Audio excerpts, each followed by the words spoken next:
Meus irmãos e minhas irmãs, a paz do Senhor. Estamos começando hoje mais uma edição do programa Escola Bíblica Dominical, uma edição especial, mas também diferente. Como você pode ver, nós não estamos no nosso ambiente normal de gravação, não estamos com a lousa aqui atrás. Hoje não faremos uso do quadro. Estou gravando aqui da minha casa devido ao momento de restrição que estamos atravessando no país como um todo. Nós ainda assim iremos meditar na palavra do Senhor neste programa tão especial em que fazemos de tudo para continuar levando até você uma reflexão nas lições bíblicas CPAD 2020. Antes de começarmos a lição, vale a pena nós fazermos aqui um convite para toda a nação evangélica deste país e do mundo, por que não assim dizer, que oremos pelo nosso Brasil, oremos pelo nosso mundo, para que enquanto a igreja estiver aqui na terra, sejamos livres dessas pragas e epidemias que assolam o mundo. Amém? Vamos todos uma única voz, fazermos uma oração a Deus para que Ele nos livre desta pandemia que tem varrido o nosso país, que é a pandemia do Covid-19. Muito bem, nós vamos dar início ao nosso estudo bíblico. Bem-vindo e bem-vinda, o programa Escola Bíblica Dominical já está no ar. A lição de número 13 tem como título O Novo Homem em Jesus Cristo. O nosso texto áureo encontra-se em Efésios, capítulo de número 4, versículo 13, que nos diz: até que todos cheguemos à unidade da fé e ao conhecimento do Filho de Deus, o varão perfeito, à medida da estatura completa de Cristo. A nossa verdade prática, a salvação em Cristo Jesus, em Jesus Cristo, leva-nos à perfeição espiritual, moral e ética, porque ele, embora Deus, foi o mais perfeito e completo dos seres humanos. Nossa leitura bíblica em classe encontra-se no Evangelho de João, no capítulo 3, no versículo 1 ao 16, que narra o encontro de Cristo com aquele mestre fariseu chamado Nicodemos. O nosso objetivo geral, mostrar que a salvação em Cristo implica a geração de um novo homem.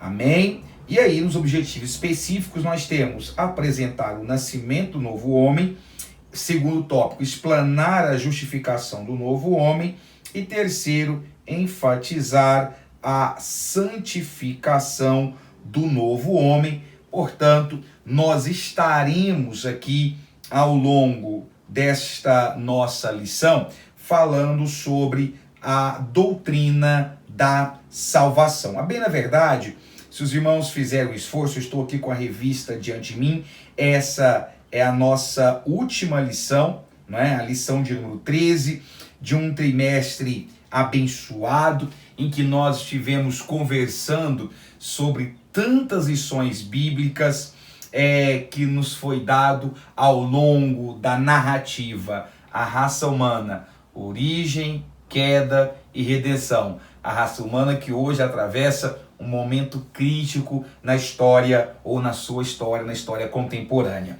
Muito bem.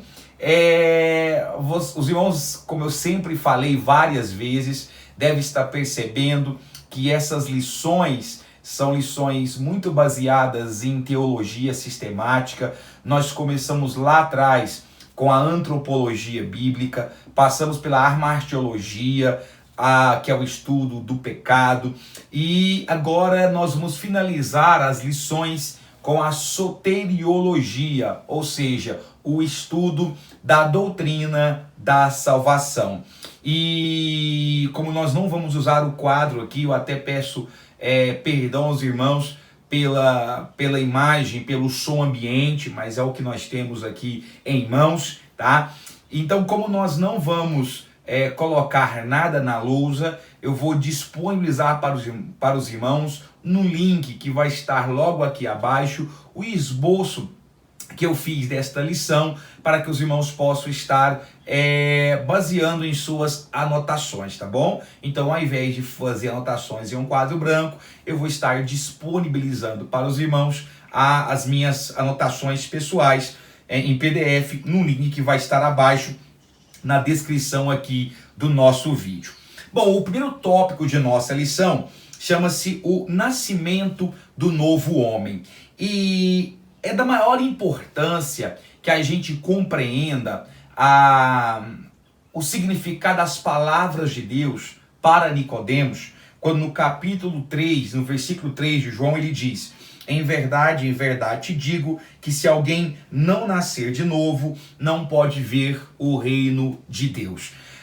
Nós sabemos que ao longo da história da igreja, muitas vezes, quando se termina aquele momento de avivamento espiritual, as instituições, aquele avivamento inicial, as instituições, elas acabam colocando a regeneração do homem, a santificação do homem, a justificação, como mero formalismo litúrgico ou como obra do próprio homem, se esquecendo que, na verdade, tudo isso é graça e obra do Espírito Santo de Deus. Tá? Então, no tópico 1, nós temos aqui a obrigação de relembrar a ordem, ou pelo menos as etapas pela qual ocorre o processo salvífico do homem, o processo pelo qual o homem é salvo.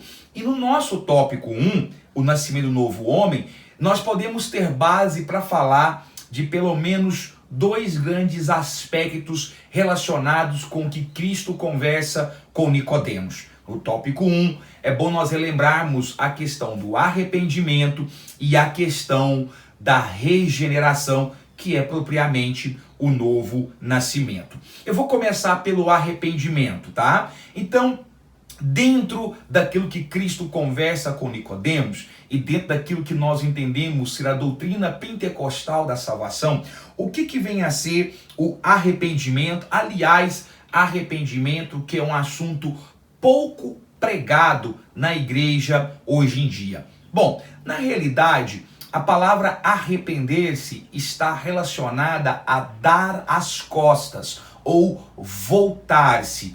A gente até pode dizer que o arrependimento nada mais é do que o abandono, ou a completa opção e disposição de mudar em relação ao pecado em que o homem vivia. Eu até digo, numa definição pessoal mesmo, que o arrependimento é a mudança de opinião, a mudança de propósito do homem em relação a seu estado de pecado, a seu estado como pecador. Esse é o primeiro ponto que nós precisamos deixar bem claro.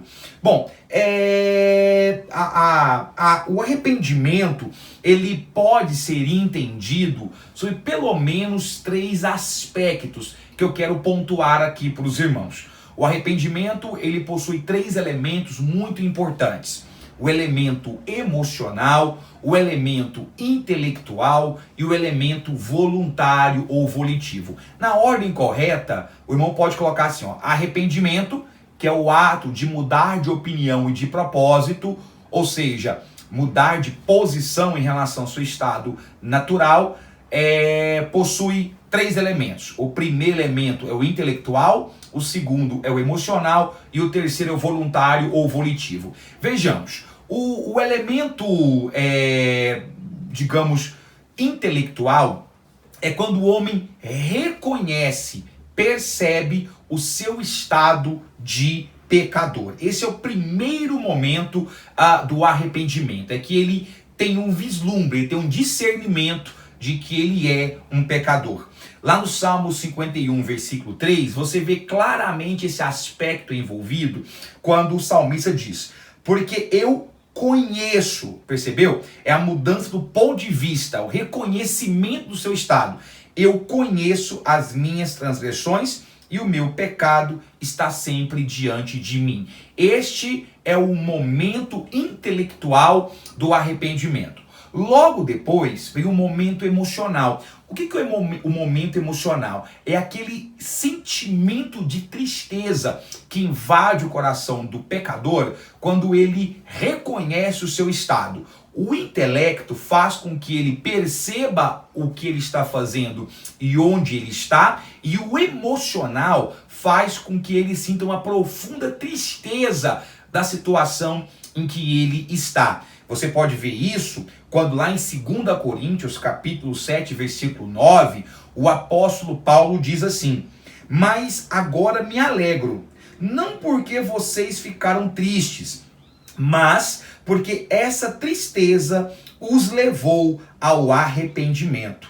Pois vocês foram entristecidos, segundo Deus, para que de nossa parte não sofresse nenhum dano. Percebe aqui? Aqui o apóstolo Paulo se refere à tristeza. Ele diz que se alegra na tristeza deles. Mas por que Paulo se alegrou na tristeza deles, da igreja de Coríntios?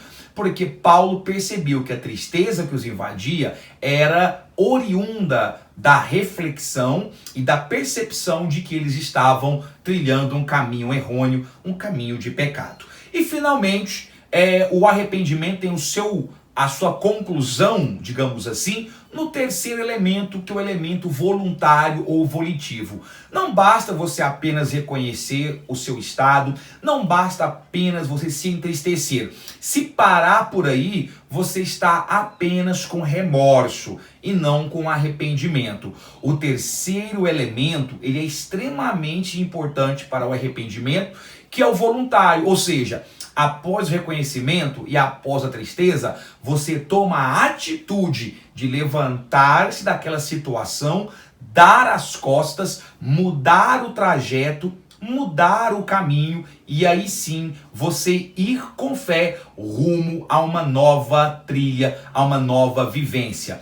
Você vai perceber que essa atitude voluntária ou volitiva de mudar, ela está bem explícita na parábola do filho pródigo, quando Lucas capítulo 15, versículo 18, o filho pródigo diz assim: levantar-me-ei. Repare que é uma atitude pessoal dele. E irei, mais uma vez, atitude pessoal. Irei ter com meu pai e dir-lhe-ei, outra atitude pessoal, voluntária. Pai, pequei contra o céu e perante ti. Ok, meus irmãos? Muito bem, então chegamos aí a entender o que é o arrependimento. E aí, logo que você tem um arrependimento e se conclui esse arrependimento, entra o processo da regeneração. Meus irmãos e minhas irmãs, o processo da regeneração, esse sim é definitivamente o que nós chamamos de novo nascimento, e o qual Cristo se debruçou longamente com Nicodemos para explicar. Primeiro, eu sempre gosto de dizer para os irmãos o que não é regeneração. Eu vou dizer para os irmãos que regeneração não é reforma, tá? Muitos acreditam, muitos acham que regeneração é reforma. Ora, isso está errado porque o ato de reforma pressupõe uma mudança apenas externa. Eu vou dar um exemplo para os irmãos. Vamos supor que um relógio quebre, sei lá, a sua mola interna, uma de suas engrenagens internas.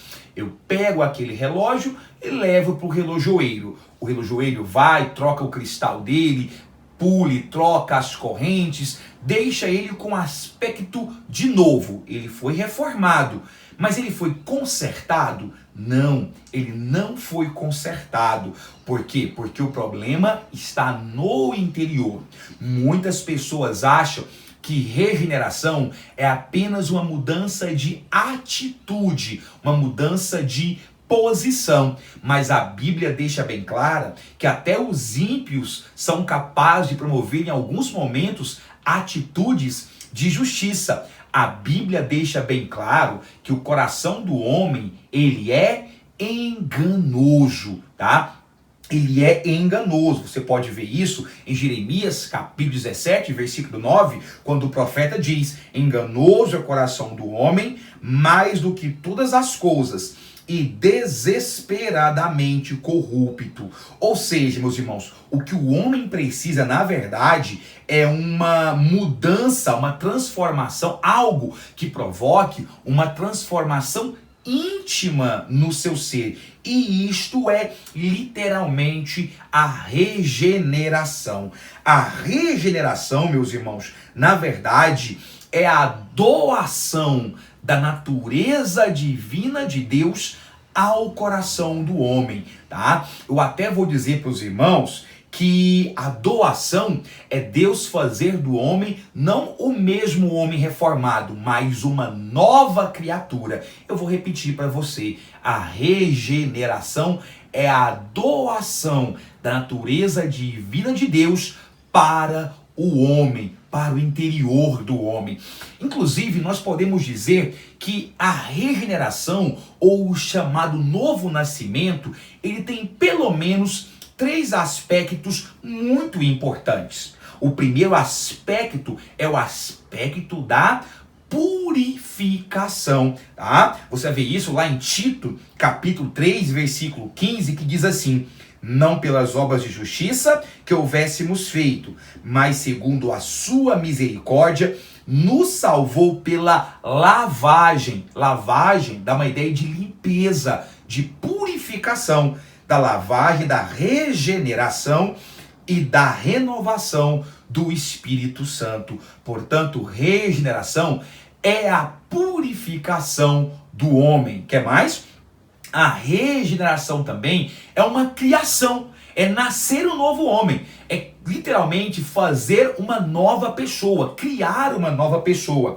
Em 2 Coríntios, capítulo 5, versículo 17, você vai ver claramente isso quando a Bíblia diz, através da instrumentalidade do apóstolo Paulo: assim que, se alguém está em Cristo, nova criatura é. Nova criatura significa o quê? Uma criação, um novo nascimento. As coisas velhas se passaram, eis que tudo se fez novo. E eu poderia dizer para os irmãos que um terceiro aspecto que está associado com a regeneração ou com o novo nascimento é a ressurreição. É a morte do velho homem e o nascimento de um novo homem. Nada melhor do que a ressurreição para exemplificar claramente o que vem a ser ou o que é a nossa ressurreição. Efésios capítulo 2, versículo 5 ao versículo 6, diz assim a palavra do Senhor: estando nós ainda mortos em nossas ofensas, nos vivificou, ou seja, nos ressurgiu, nos ressuscitou juntamente com Cristo, pois pela graça sois salvos, e nos ressuscitou juntamente com Ele e nos fez assentar nos lugares celestiais em Cristo Jesus. Meus irmãos e minhas irmãs, os crentes foram crucificados com Cristo e também ressuscitados com Ele. O nosso tópico 2 vai falar sobre a justificação do novo homem. Eu gosto bastante da justificação, meus irmãos, porque a justificação ou a doutrina da justificação, ela é preponderante para o movimento protestante. Foi essa parte da doutrina da salvação que nos separou da igreja em Roma. A justificação pela fé é a verdade fundamental na provisão de Deus para o resgate do homem. Mas o que é justificação? O que significa o homem ser justificado? Meus irmãos, como a palavra bem define, justificação é o ato do homem ser declarado justo para com Deus. Eu gosto bastante de dar ênfase na expressão declarado, porque ninguém está aqui militando pela causa de dizer que o homem é naturalmente justo. Não, nada disso. O que nós estamos afirmando aqui é que o homem, ele é declarado justo. Tá entendendo, meus irmãos? Ou seja, é como se nós estivéssemos diante de um tribunal, nós chegássemos perante o tribunal de Deus, e aí nossos pecados fossem apresentados, e Jesus dissesse assim: todos os pecados deles estão perdoados. Ele está declarado justo mediante o meu sacrifício na cruz do Calvário. A expiação e a propiciação dos nossos pecados através do sangue vertido na cruz do Calvário é que nos faz ser considerados justos. É bom deixar claro que a justificação e a regeneração são processos que estão intimamente ligados, enquanto que a regeneração é um processo íntimo que mostra que está ligado com o que acontece no coração do crente. A justificação se refere à posição dele diante de Deus. É interessante porque você percebe este ato de nos declarar justos, quando de novo em 2 Coríntios capítulo 5, versículo 21, diz assim: aquele que não conheceu o pecado, o fez pecado por nós, para que nele fôssemos feito justiça de Deus. É interessante que ao analisar esta passagem de Paulo, o que nós podemos afirmar é que quando Deus justifica o pecador, que confia na graça salvadora de Jesus Cristo, toda a evidência de seu pecado e de sua culpa é completamente apagada. A justificação nos faz ter as nossas vestes limpas, brancas como a alva neve, purificados como isopo, e você pode ver isso quando lá em Hebreus capítulo 10, no versículo 16 ao versículo 17, o escritor desconhecido diz assim: esta é a aliança que farei com eles, depois daqueles dias, diz o Senhor, porei as minhas leis em seus corações, e as escrevereis em seus entendimentos, acrescenta, e jamais me lembrarei de seus pecados e de suas iniquidades. Portanto, justificação é nós sermos declarados limpos de nossos pecados, justos mediante o sacrifício de Cristo. Uma vez que nós éramos condenados, agora nós somos judicialmente e legalmente pronunciados inocentes, justos para com Deus. Amém? E o nosso último tópico, a santificação do novo homem. A santificação, que é o último processo que a nossa lição cita lá no tópico 3. E eu gosto de dizer que a doutrina da santificação, ela é uma das mais importantes dentro da soteriologia, porque ela está intimamente associada com o nosso viver diário, com a nossa postura, com o que nós chamamos de testemunho. Algumas pessoas dizem assim: você pode dizer santo? A resposta é sim, nós podemos nos declarar santos. E por que podemos fazer isso? Porque a Bíblia nos garante isto. Para entendermos melhor o que é uma santificação, eu quero lembrá-los que nós podemos definir santificação em pelo menos 2 sentidos. Preste bem atenção. O primeiro sentido é o sentido primário. Qual é o sentido primário de santificação? É o sentido de dedicação, é o sentido de consagração. Quando dizemos que uma coisa é santificada a Deus, é porque aquela coisa é separada para Deus. Ela é dedicada a Deus, consagrada a Deus.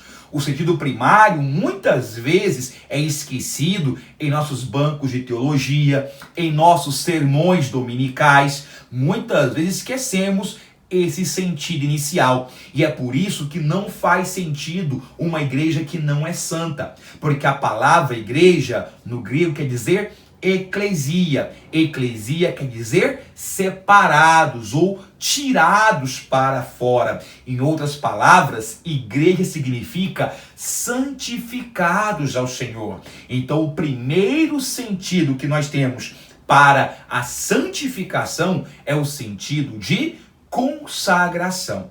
Bom, o sentido secundário, e que também é extremamente importante, é o sentido de limpeza, sentido de expurgo, de imoralidade, de corrupção moral de nossa vida.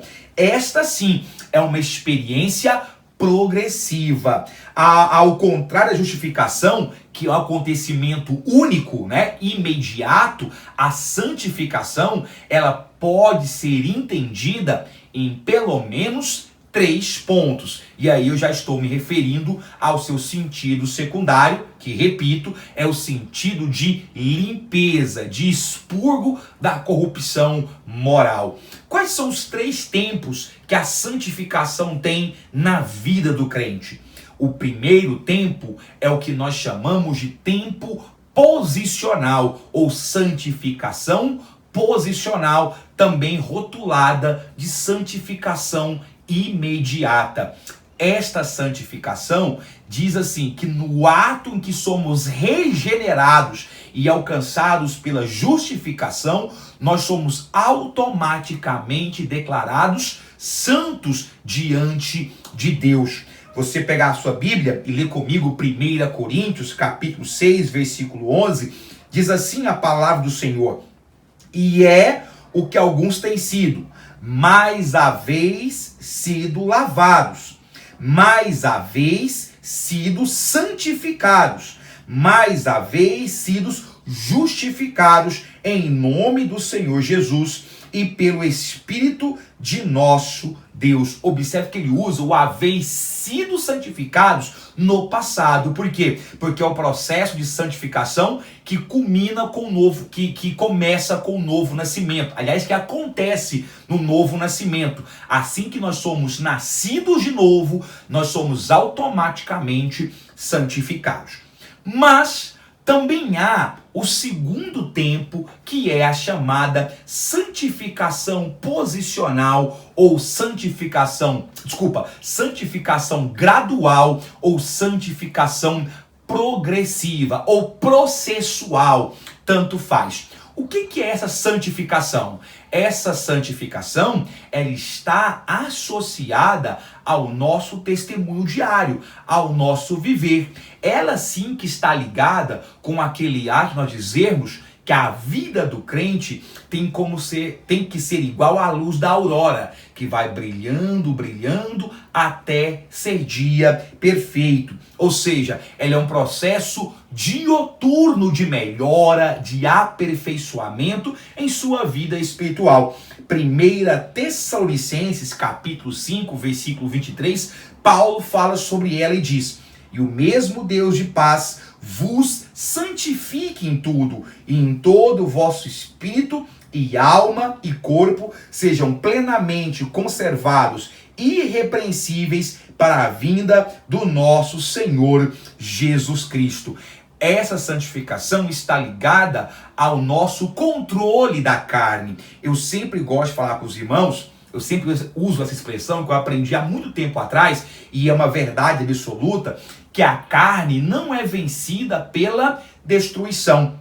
A carne, ela é vencida pela anulação. A carne é vencida pela anulação e não pela destruição. Você tem dentro de você a natureza carnal, a natureza pecaminosa, mas é importantíssimo que os irmãos saibam que essa natureza pode ser controlada. Romanos capítulo 6, verso 12 a 3 diz assim: não reine, portanto, o pecado em vosso corpo mortal, para lhe obedecerdes em suas concupiscências.